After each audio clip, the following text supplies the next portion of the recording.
오늘부터 17년간의 요약을 우리 시작해 보십시다. 공주와 달림 얘기 아시죠? 왕이 늦은 나이에 공주를 낳아서 애지중지 기르는데 그 공주님이 병이 났어요. 아무도 고치지를 못해요. 그래서 장군에게 의논했습니다. 공주가 병이 났는데 달림이 갖고 싶어서 병이 났대요. 달림을 어떻게 갖고 올 수 없어. 그러니까 장군이 달은 우리 왕궁에 100배나 되고 10만리나 먼 데 있어서 갖고 올 수 없습니다. 그래서 또 학자에게 물어봤어요. 그랬더니 학자는 점입가경이에요. 이 나라에 10,000배나 되고 1000만리나 멀리 있어서 달은 가지고 올 수 없습니다. 그래요. 그래서 왕이 그냥 근심 속에 있는데 마침 광대가 지나가다가 왕이시여 왜 그렇게 힘든 얼굴로 계십니까? 그러니까 공주가 병이 났는데 달림이 갖고 싶어서 병이 났어. 근데 달은 가지고 올 수가 없대. 그랬더니 광대가 그래요? 그러면 제가 공주님에게 여쭈어보겠습니다. 그리고 공주한테 갔어요. 공주님 달림이 갖고 싶으시다면서요? 그러니까 나는 달이 갖고 싶어. 그러니까 공주님 달은 무엇으로 만들어졌을까요? 그러니까 공주가 금이지. 밤에 노랗게 빛나잖아. 그랬어요.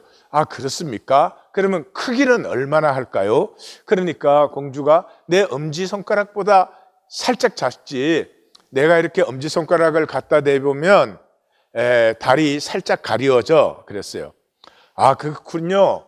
그러면 모양은 어떻게 생겼습니까? 그러니까 광대는 정말 바보야. 모양은 여러 가지가 있지만 반달이 제일 예뻐. 그랬어요. 그래서 광대가 금으로 반달 목걸이를 만들어서 공주님에게 갖다 드렸더니 공주님이 나았다. 그런 얘기죠. 그 얘기는 지식과 논리의 한계를 보여주죠. 장군이나 그 궁중학자가 한 얘기는 맞는 얘기예요. 그렇지만 소통은 안 되었어요. 그런데 광대는 공주님의 마음과 소통이 되었어요. 무엇을 통해서? 이야기를 통해서. 이게 이야기의 어떤 초월성을 표현해 주는 얘기죠. 나는 나의 이야기입니다. 그 말은 조건과 상황의 평면 차원에서 초월적인 존재예요. 조건과 상황이 나를 말해주지 않아요. 진정한 나는 조건과 상황보다 더 깊은 내 가슴의 깊은 곳에 있는 것이고 이것이 피어나는 것이에요. 세상에 사는 것은 다 아픔입니다. 왜냐 그러면 내 가슴의 깊은 진실은 아무도 알아주지 않고 조건과 상황으로만 나를 판단하기 때문에 그러죠. 이야기는 아픔, 실패, 절망이 깊을수록 생명의 빛이 밝아집니다. 죄송하지만 이순신 장군 얘기죠. 이순신 장군이 아무런 문제 없을 때 이겼으면 별게 아니죠. 그런데 너무나 어려운 상황 속에서 이겼기 때문에 그 정신이 더 빛나는 것과 마찬가지예요. 그래서 이야기가 될 때 내 전체가 품어지는 것이에요. 내 조건과 상황이 아니라 어떤 일의 결과가 아니라 그 원인부터 모든 것을 품은 나의 이야기가 피어날 때 전체를 담는 것이고 이때 자신과 화해가 되는 것이에요. 베드로가 분명히 실패했죠. 그것뿐이면 아무것도 아니에요. 근데 주님이 오셔서 내가 나를 사랑하느냐 이렇게 물어주시잖아요. 그때 베드로는 자기 얘기를 할 수 있어요. 주님, 내가 실패한 건 사실이지만 내가 주를 사랑하는 줄 주께서 아십니다. 이것이 자기의 이야기예요. 가슴속 깊이 사무친 이야기예요.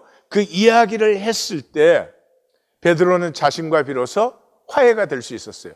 그러니까 주님이 너 나 사랑하느냐 물은 게 아니에요. 베드로가 스스로 자신과 화해될 수 있는 기회를 주신 거죠. 이야기에서 나는 조건과 상황보다 훨씬 더 크고 가치 있는 존재라는 것이 피어나는 것이에요. 그러므로 나는 규명되는 것이 아니라 피어나는 것이에요. 세상 사람들이 나를 보고 이렇다 저렇다 해도 신경 쓸 거 하나도 없어요. 규명된 나는 내가 아니에요, 정말로. 진짜 나는 깊은 곳에서부터 피어나고 있어요. 그러니까 평생을 살고 난 다음에 얘기할 일이지 현재의 상황과 조건으로 나는 이렇다 저렇다 얘기할 수 없는 것이죠. 자, 이 얘기에서 진실이 확정돼요. 이 삶의 아름다움은 찬란한 성공이 아니라 정직한 실패에서 더 빛나요. 그러나 세상은 성공만 봐요. 실패한 건 아무것도 아니다. 그래서 아픈 거예요. 겨울나무의 기상이 푸르를 때보다 못하지 않다. 세월을 정직하게 품어 안고 있으니까. 우리 하나님 교회 말씀이에요. 두 번째, 마귀의 정죄에 속지 마십시오.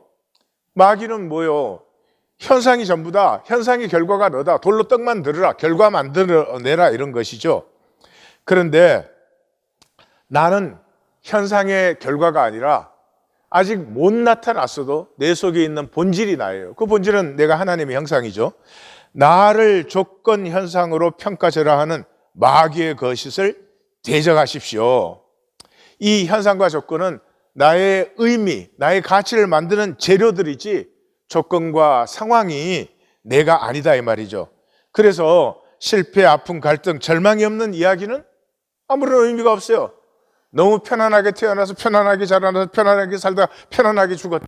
그건 이야기가 안 되는 것이죠. 예, 그래서 나의 이야기가 나인데 한 가지는 조심하셔야 돼요. 왜냐? 이야기를 죽이는 것은 실패가 아니라 거짓이에요. 거짓이에요. 내가 거짓으로 살고 거짓 이야기를 하면은 나 자신을 스스로 폐해버린 것이죠. 그래서 항상 홀로 자기 이야기를 직면해 보십시오. 이게 기도와 묵상이에요.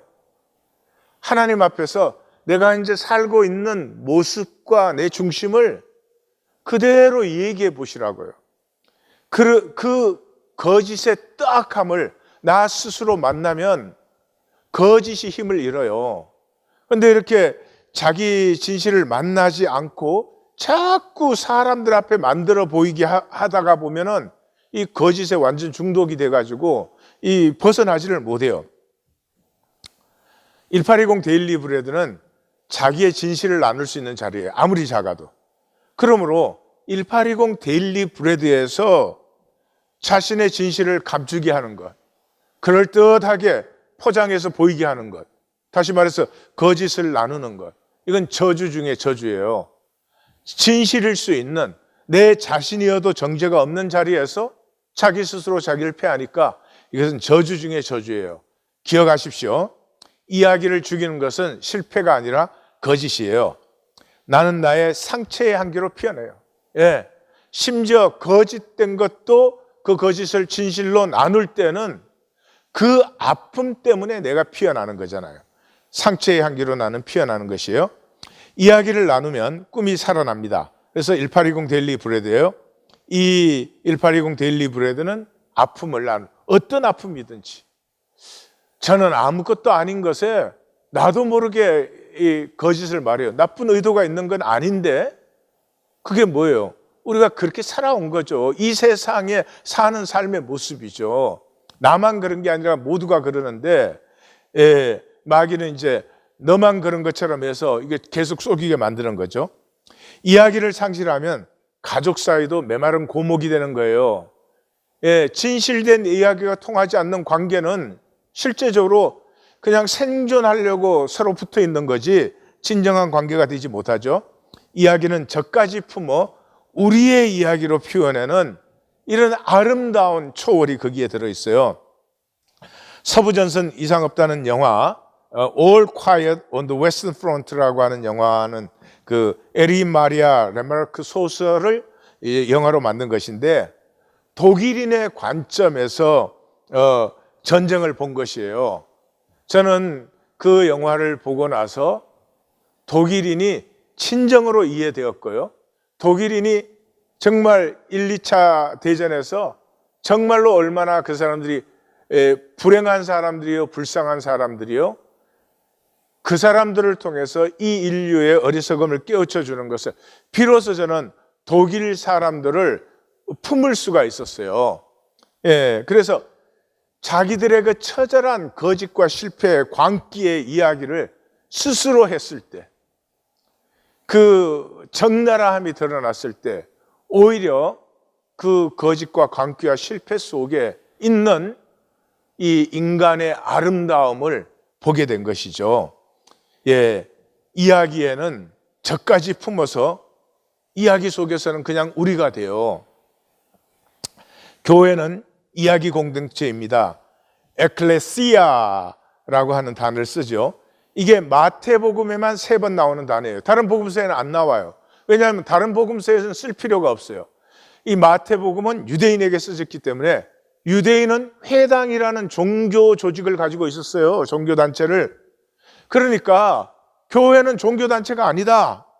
그냥 모여서 함께 먹으면서 자신의 이야기를 나누어서 우리의 이야기를 피우는 곳이다 하는 것을 강조하기 위해서 마태복음에만 에클레시아, 이 시네각, 종교단체가 아니고 그냥 사람이 함께하는 자리야 라고 하는 것을 이 에클레시아라고 하는 단어의 뜻이에요. 그리고 이 단어는 사도행전은 바울이 등장한 후에 21번 나오는 얘기예요. 예, 그래서 교회는 중심이 떡과 잔이에요. 예, 떡과 잔은 먹음과 이야기예요. 삶에 이제 두 기둥이 있죠. 호흡과 먹음이에요. 호흡은 자신을 세우는 것이고 먹음은 우리를 세우는 것이에요. 그래서 이 먹음을 통해서 하나됨이 이루어지는 거예요. 호흡은 자신의 하나됨이 이루어지는 것이죠. 그런데 호흡이 얕으면은 리액트밖에 못해요. 자기를 피우지 못하고 조건과 상황에 리액트밖에는 못해요. 그런 거짓이 되는 것이죠. 그리고 우리됨이 깊으면, 이 먹음에서 우리됨이 깊으면 하나된 통이 이루어지는 것이죠. 그래서 먹음은 몸의 중심이에요. 먹음처럼 순진한 게 없죠. 먹음은 함께 먹으면 누구든지 같이 즐길 수 있어요. 예, 먹음 자체에 집중을 하면은. 그리고 자유함, 몸으로 즐기는 나됨, 이 먹음 속에서 먹을 때야말로 그냥 생각 없이 그 맛을, 그리고 그 먹음을 즐길 수 있는 것이에요. 그래서 이 먹을 때가 가장 나다운 것이에요. 먹으면서 미워하기, 먹으면서 거짓되기 굉장히 힘듭니다. 엑스트라 힘을 써야지 먹으면서도 미워하고 먹으면서도 거짓된 거죠. 여기 삶의 생명이 빨리 소모되는 거예요. 그렇게 되면은. 그래서 이야기는 초월적이죠. 시대적, 논리적, 타자적 제한을 다 넘어서요. 이야기하는데 무슨 시간에 제한 받아요? 아니죠. 어느 시대 얘기든지 할 수 있죠. 논리적 제한을 받아요?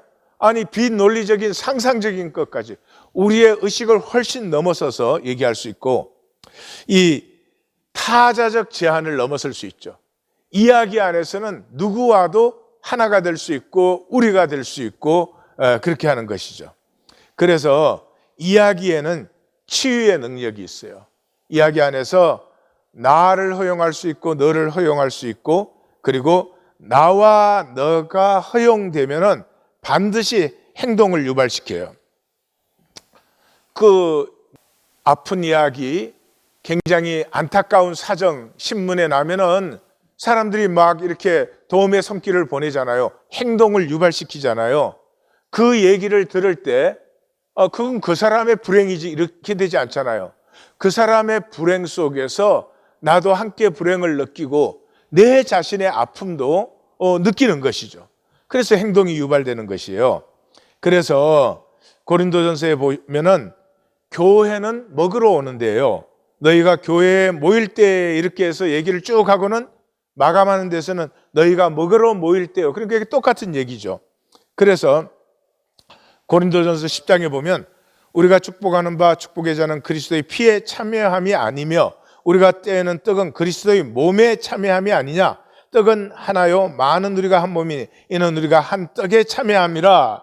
다시 말해서 함께 먹고 나눔을 통해서 그 그리스도의 몸의 지체가 되고 우리가 하나 되어 그 십자가의 사건에 참여하게 된다는 것이죠. 그러면서 떡과 잔을 설명할 때 이렇게 하죠.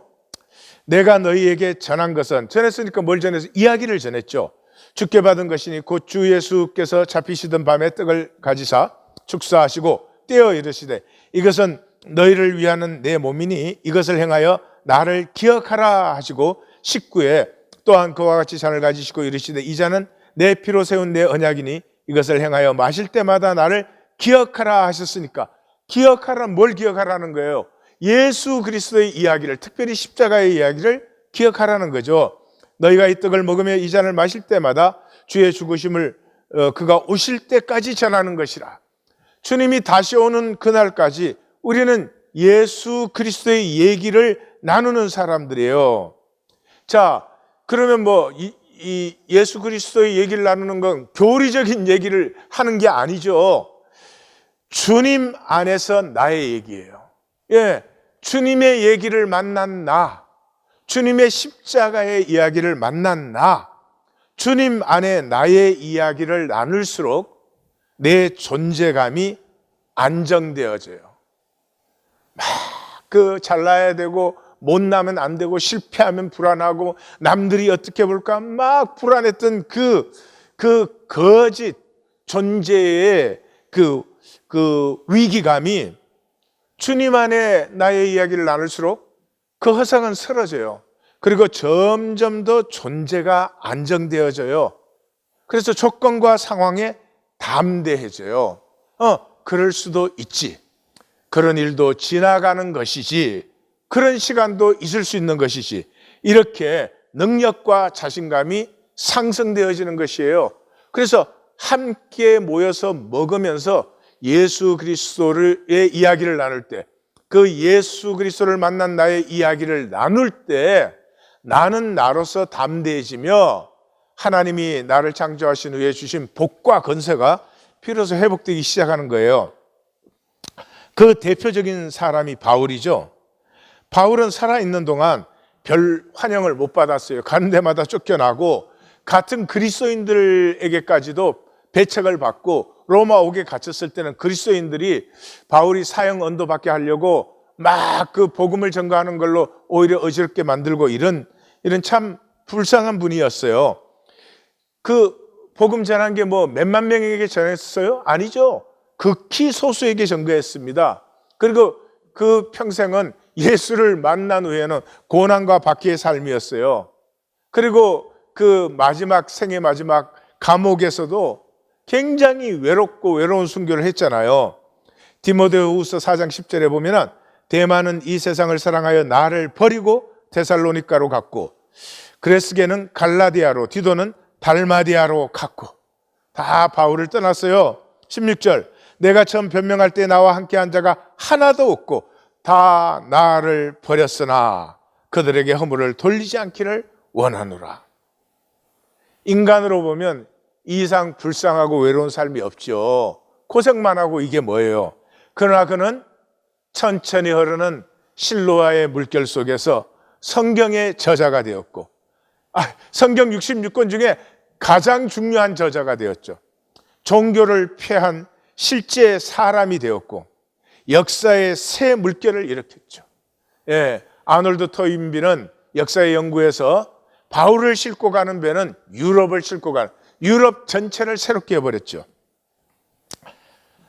그 이유가 무엇이에요? 단 한 가지예요. 그는 주님과 자신 사이의 이야기가 있었어요. 사도행전을 읽어보면 위기 때마다 체포되어서 재판받고 사형 언도를 받을 수밖에 없는 그런 자리에 있을 때마다 그는 변명하지 않습니다. 그는 항상 하는 얘기가 있습니다. 주님을 만난 자기 얘기를 합니다. 이야기의 생명은 중심의 진실입니다. 다시 한번 말씀드려요. 거짓은 이야기를 폐합니다. 이 세상은 모든 게 거짓 이야기예요. 인사 하회하는 것조차도 진심이 없어요. 그러나 1820 데일리 브레드에 모였을 때만큼은 한마디를 해도 정말 진실의 나눔을 가질 수 있고 이 진실의 이야기가 나누어지는 자리가 존재가 회복되고 생명이 회복되고 하나님 안에 나의 복됨이 회복되는 자리인 것입니다. 썩지 마시고 절대로 빼앗기지 마십시오. 하나님,